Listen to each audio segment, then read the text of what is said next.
Bonjour à tous, dans cette vidéo, je vais vous parler de l'avance technologique et logicielle de Tesla. Je vais vous expliquer comment et pourquoi l'avance technologique et logicielle de Tesla est immense et irrattrapable. Petite intro et on commence tout de suite.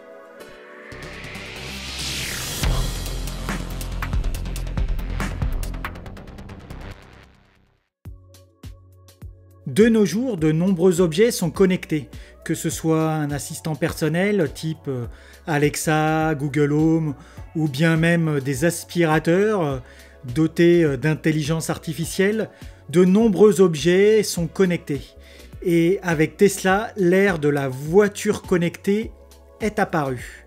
Tesla construit des voitures électriques et s'attaque donc au marché des constructeurs automobiles historiques. Pourtant, Tesla n'est pas un constructeur automobile comme les autres. Tesla est avant tout une entreprise technologique. En effet, il y a deux mondes bien distincts.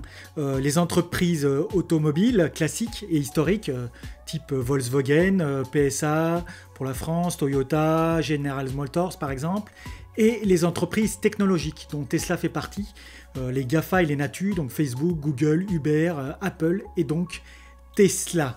Dans le monde des entreprises technologiques et du digital, on connaît déjà le groupe des GAFA, donc Google, Apple, Facebook et Amazon, et un autre sous-groupe qui est un peu moins connu, les Natu, Netflix, Airbnb, Tesla et Uber. Le business model de ces sociétés sont complètement différents des modèles traditionnels. Ces acteurs ne cherchent pas à prendre des parts de marché à leur concurrence, mais ils ouvrent et décloisonnent le marché. Ainsi, Tesla, entreprise technologique, en un mot-clé, l'innovation. Tesla propose un véhicule électrique connecté et offre une nouvelle expérience de conduite. Premier point, l'avance logicielle de Tesla. Dans notre monde moderne, plein de produits intelligents connectés, qui vont du réfrigérateur connecté à la montre connectée ou bien au smartphone, tout cela fonctionne grâce à des logiciels programmés. Et maintenant que nous sommes à l'ère Tesla, voiture connectée, même les voitures sont comme des gros ordinateurs sur roues. Je vais donc vous expliquer pourquoi la façon dont Tesla fabrique ses logiciels est différente de celle des autres constructeurs automobiles historiques et comment donc ils ressemblent beaucoup plus à Google et Apple par exemple. Premièrement, la manière de développer des logiciels par les ingénieurs automobiles, tout comme les ingénieurs en aéronautique, est bien différente de la manière de travailler des ingénieurs de la Silicon Valley, donc des ingénieurs de ces GAFA type Google ou Facebook. Je vous explique. Par exemple, en aéronautique, les ingénieurs qui développent des plans de vol, des systèmes de vol, doivent contrôler et tester chaque ligne de code manuellement pour s'assurer qu'il n'y a pas de bug catastrophique qui pourrait causer la perte de vie humaine. Tout comme les ingénieurs des constructeurs automobiles historiques qui doivent vérifier chaque ligne de code manuellement pour vérifier qu'il n'y a pas de bug catastrophique qui pourrait causer des problèmes ou des problèmes de sécurité. Et les véhicules ne sont pas après mis à jour. Ce n'est pas une habitude. En général, les véhicules actuels étaient jusqu'à présent les mêmes jusqu'à la fin de leur vie, sans mise à jour. Cela contraste totalement avec les entreprises comme Facebook, Google ou bien donc Tesla qui mettent à jour leur logiciel quotidiennement ou hebdomadairement et qui s'y consacrent pleinement. Jusqu'à présent, les entreprises automobiles historiques ne mettaient pas à jour leur logiciel, comme le font les entreprises technologiques. Et je voulais donc faire une petite définition de la méthodologie appelée intégration continue. L'intégration continue veut dire que chaque ligne de code vérifiée qui est ajoutée est accompagnée d'une série de tests qui sont effectués en arrière-plan pour s'assurer que oui, le nouveau changement que vous avez ajouté est correct et n'affecte aucune autre fonctionnalité. Toutes les entreprises technologiques comme Tesla fonctionnent de cette manière. Lorsqu'un ingénieur veut apporter une modification, une amélioration, il envoie le code de cette amélioration pour qu'elle soit autorisée par ses pairs. Mais en même temps, elle est construite de manière à pouvoir fonctionner en conjonction avec toutes les autres caractéristiques préexistantes. Aussi bénigne que soit votre modification, si elle entraîne une erreur du système, c'est-à-dire si la fonctionnalité existante est défaillante, votre modification ne sera pas approuvée. Cela est nécessaire pour une diffusion rapide. Des sociétés comme Facebook, Google ou bien Tesla ont des systèmes de test incroyables qui garantissent que toute nouvelle fonctionnalité qu'elle ajoute peut être ajoutée en toute sécurité et sur une base hebdomadaire. Maintenant, s'il y a une faille critique dans le logiciel Facebook ou Google, personne ne meurt. Le pire qui puisse arriver, c'est que l'on doit rejeter le changement et le retourner au développeur, ou sortir un hotfix qui pourra régler le problème le plus tôt possible. Dans le cas d'une voiture ou d'un avion, vous ne pouvez pas avoir un niveau de risque quelconque. Vous ne pouvez pas dire « Ah, il y a eu quelques accidents, c'est pas grave, je vais arranger ça plus tard ». Aucun risque n'est toléré. Et c'est pour ça que des entreprises comme General Motors, Ford, traitent leur secteur de la programmation comme un secteur aéronautique, où il n'y a peut-être pas tant de place de tests automatiques que des tests manuels effectués par les opérateurs. Il faut imaginer ça comme une grille d'évaluation où chaque opérateur doit vérifier manuellement que chaque système fonctionne sans que rien de mal ne se produise et que toutes les informations se comportent comme il se doit. En comparaison, Tesla, entreprise technologique, ont des ingénieurs logiciels incroyables qui sont habitués à ce degré d'autonomie et à ce degré de test.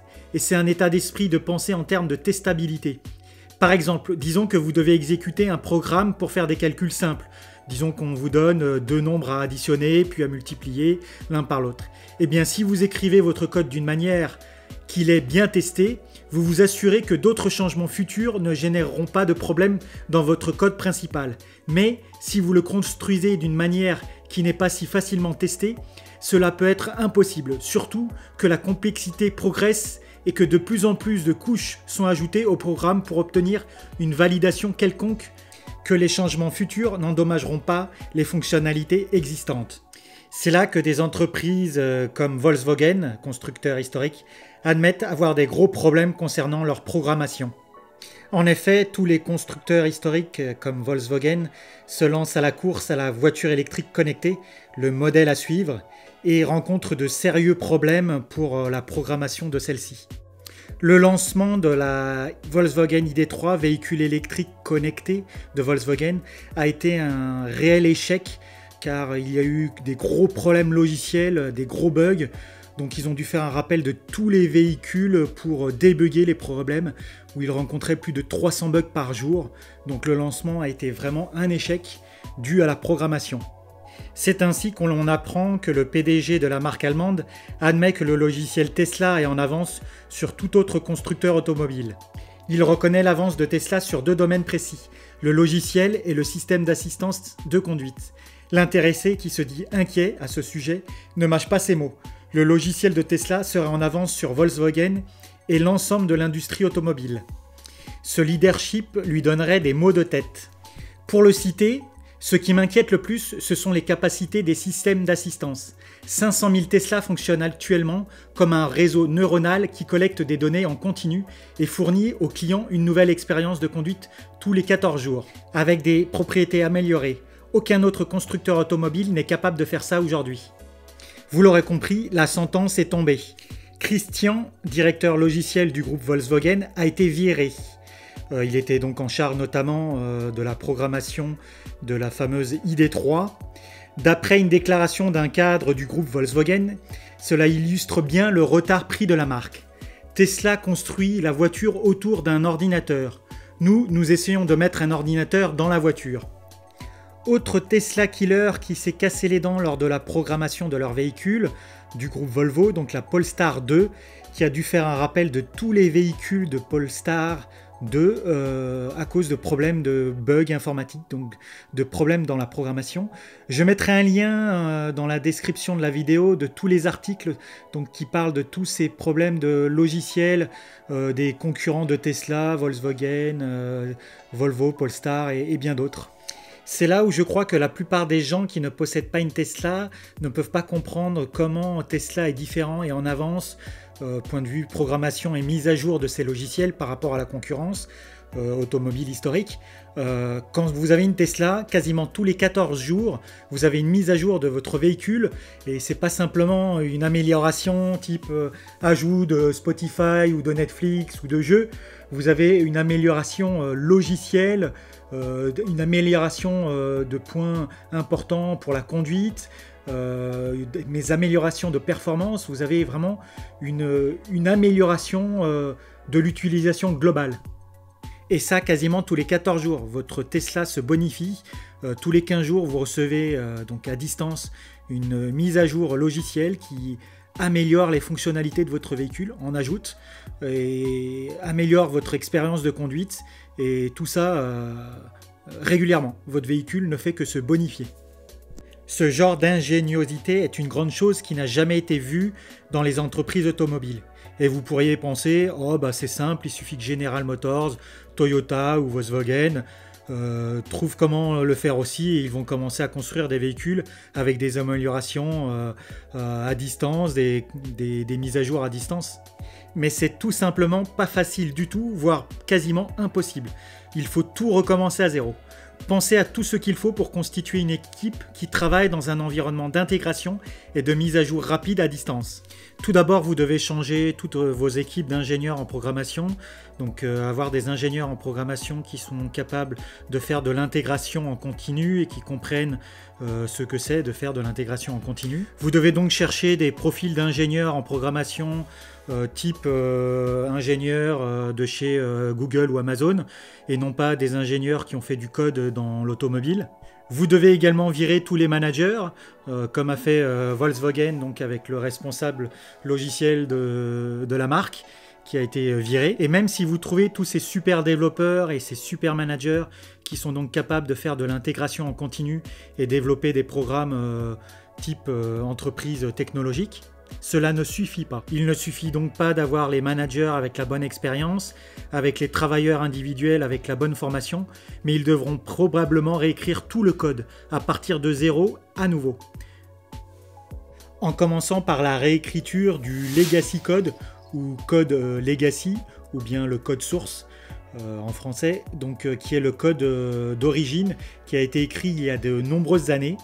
Réécrire le code source n'est pas une tâche aisée, c'est même plutôt très difficile. La mise à jour d'un code source est très difficile car le code source ne fonctionne pas dans un environnement de test automatique. Vous avez donc besoin d'un code que vous pouvez facilement mettre à jour et entretenir. Les codes héritiers sont utiles lorsque vous avez quelque chose qui fonctionne et que vous voulez garder ainsi pour toujours. C'est le cas de la plupart des voitures actuelles. Par exemple, ma précédente voiture, une Porsche, n'a jamais reçu de mise à jour et a conservé le même code que le jour où elle a quitté l'usine.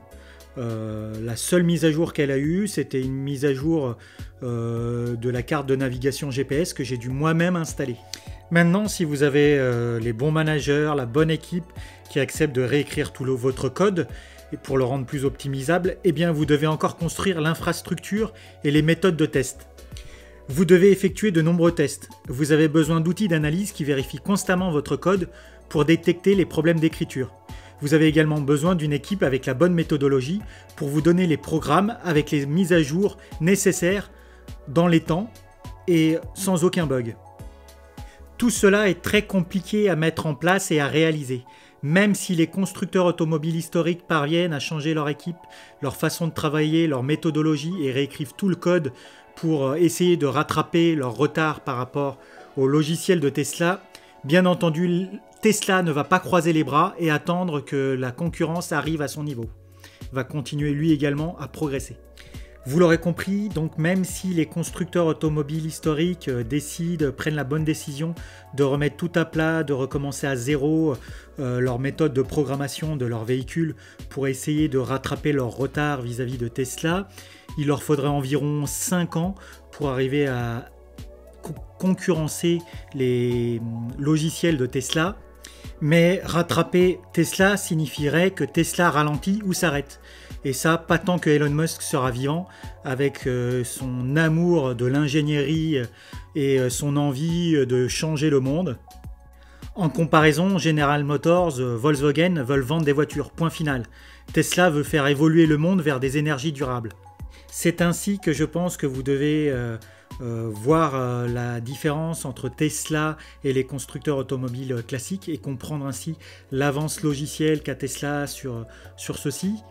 Si vous n'êtes pas dans l'industrie du développement de logiciels, vous ne pouvez peut-être pas comprendre à quel point il est complexe de publier des mises à jour avec un programme de diffusion rapide, et il n'est pas exagéré de penser que d'autres entreprises comme General Motors ou Ford prendraient plusieurs années, comme 2 à 3 ans, voire 5 ans, pour réécrire leur code avec l'excellence et les bonnes équipes et essayer de se hisser au niveau de Tesla.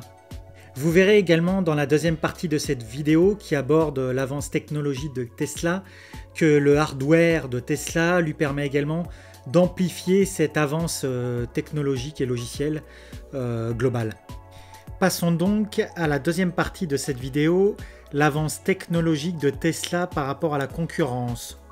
Alors que donc les grands constructeurs automobiles ont commencé à prendre le virage de l'électrique et de l'intelligence artificielle, ils accusent encore le coup sérieusement pour tout ce qui est avance technologique et tout ce qui concerne le hardware.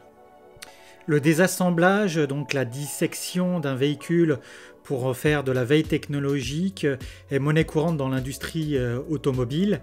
Et après cette dissection d'une Model 3, le constat est accablant. Tesla aurait une avance de 6 ans technologique en matière d'électronique par rapport aux autres constructeurs automobiles. Un ingénieur d'un grand constructeur automobile japonais aurait examiné stupéfait l'ordinateur intégré d'une Tesla Model 3 et déclaré « Nous ne pouvons pas le faire ». Pour comprendre sa stupéfaction, les initiés de l'industrie ne s'attendaient pas à voir une technologie aussi pointue débarquer sur le marché au plus tôt vers 2025. En effet, le hardware version V3 de Tesla n'a pas de rival actuellement sur le marché.